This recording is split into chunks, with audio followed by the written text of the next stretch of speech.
आज आमच्यावर जे टीका करताय, गुवाहाटीला गेले गद्दार आहे, त्यांना आज निक्षून मी या ठिकाणी सांगतो, माझे गुरु असलेल्या भाऊंच्या या व्यासपीठावरून सांगतो, तुम्ही सतत आम्हाला सातत्यानं आम्ही गुवाहाटीला गेल्यापासून तुम्ही गद्दार आम्हाला म्हणता.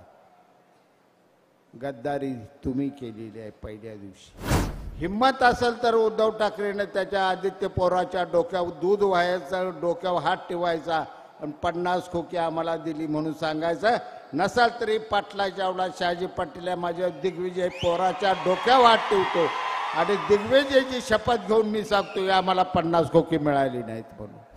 आणि निवडून आल्यानंतर मात्र आम्हाला किती हॉटेलमध्ये पळवलं शिंदे साहेब तुम्ही, हॉटेलची नावं सुद्धा ध्यानात राहिली नाहीत. या हॉटेलातनं बॅगा घ्या, त्या हॉटेलात टाका, त्या हॉटेलातनं दोन दुसरा उचला, तिकडल्या हॉटेलला पोटाला अन्न सुद्धा नीट देत नव्हती. अशी सगळी नेते मंडळी आहे.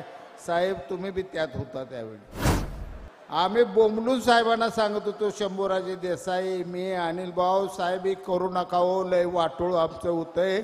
आमदार एवढ्या वेळ भाजप बरोबर आपण गेल्याला चांगलाही घोटाळा काहीतरी मोठा होतो. साहेब तुम्ही काहीतरी निर्णय घ्या.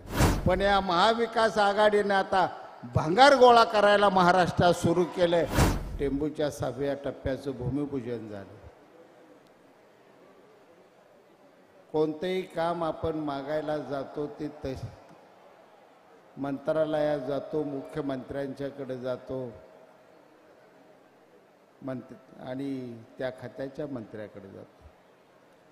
टेंबूचा 6वा टप्पा आम्ही मंत्रालयात मागितला नव्हता, वर्षा बंगल्यावर मागितला नव्हता. टेंबूचा 6वा टप्पा मी आणि अनिल भाऊनी मागितला होता, ते गुवाहाटीच्या हॉटेलमध्ये एकनाथ शिंदे साहेबांना मागितलेला होता. आज आमच्यावर जे टीका करताय, गुवाहाटीला गेले गद्दार आहे, त्यांना आज निक्षून मी या ठिकाणी सांगतो, माझे गुरु असलेल्या भाऊंच्या या व्यासपीठावरून सांगतो, तुम्ही सतत आम्हाला सातत्यानं आम्ही गुवाहाटीला गेल्यापासून तुम्ही गद्दार आम्हाला म्हणता.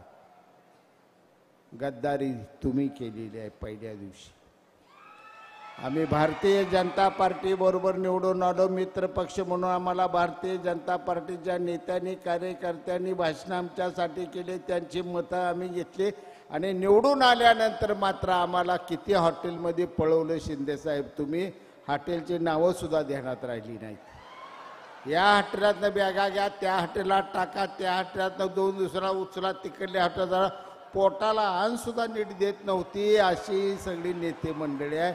साहेब तुम्ही बी त्यात होता त्यावेळी. आम्ही बोंबलून साहेबांना सांगत होतो, शंभूराजे देसाई, मी, अनिल भाऊ साहेब ही करू नका हो, लय वाटोळ आमचं होतंय. आमदार एवढ्या वेळ भाजप बरोबर आपण गेल्याला चांगलाही घोटाळा काहीतरी मोठा होतो. साहेब तुम्ही काहीतरी निर्णय घ्या.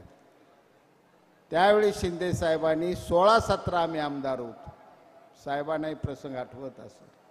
साहेबांनी एकच सांगितलं, आपले नेते उद्धव साहेब मुख्यमंत्री होणार आहेत, कुणी काही आता बोलायचं नाही. हे प्रेम स्वर्गीय बाळासाहेब ठाकरे यांच्या कुटुंबावर अंतःकरणापासून करणारे आज हे मुख्यमंत्री. आणि आम्हाला तुम्ही वेगवेगळ्या व्याख्या देताय. हिम्मत असेल तर उद्धव ठाकरेने त्याच्या आदित्य पवारांच्या डोक्यावर दूध व्हायचं, डोक्यावर हात ठेवायचा आणि 50 खोकी आम्हाला दिली म्हणून सांगायचं.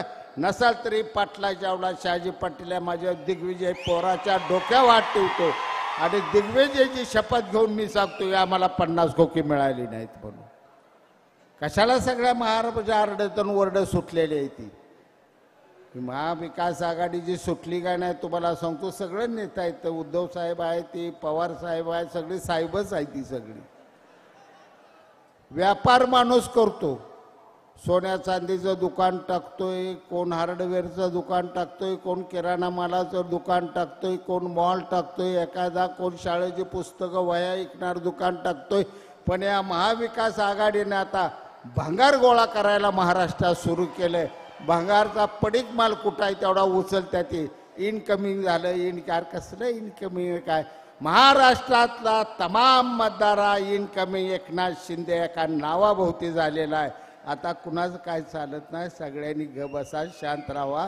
गुडघं दुखवून घ्यायचं ना हातात बावटं चोळायचं संध्याकाळी सारखं असं करून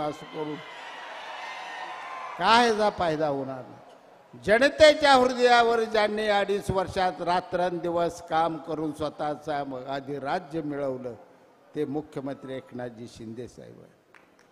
तळागाळातल्या प्रत्येक माणसाचा प्रश्न, असंख्य उदाहरणं आहेत. जी आर आहेत. भाषणात सांगताना काय सांगून काय नाही होतं. आम्ही जर गुवाहाटीला गेलो नसतो तर लाडक्या बहिणीला 1500 रुपये महिन्याला मिळालं असतं का? आम्ही जर गुवाहाटीला गेलो नसतो तर शेतकऱ्याची वीज बिलं माफ झाली असती का कायमची? आम्ही गुवाहाटीला गेलो नसतो तर 200 कोटी जळीताचं पैसे शेतकऱ्याला मिळालं असतं का? आम्ही जर गेलो नसतो तर माझ्या मुलींना MD MBBS IAS SP होण्यापर्यंतचं शिक्षण सगळं मोफत करायचा निर्णय झाला असता का? और निर्णय घ्यायला कमीत कमी माणूस भेटावं तर लागतो. 2 वर्षात मुख्यमंत्र्याचा चेहरा फक्त 2 वेळा बघायला मिळाला. आता मतदारसंघाला काय सांगायचं आहे. वेळ कमी आहे, मला जास्त बोलायचं नाही.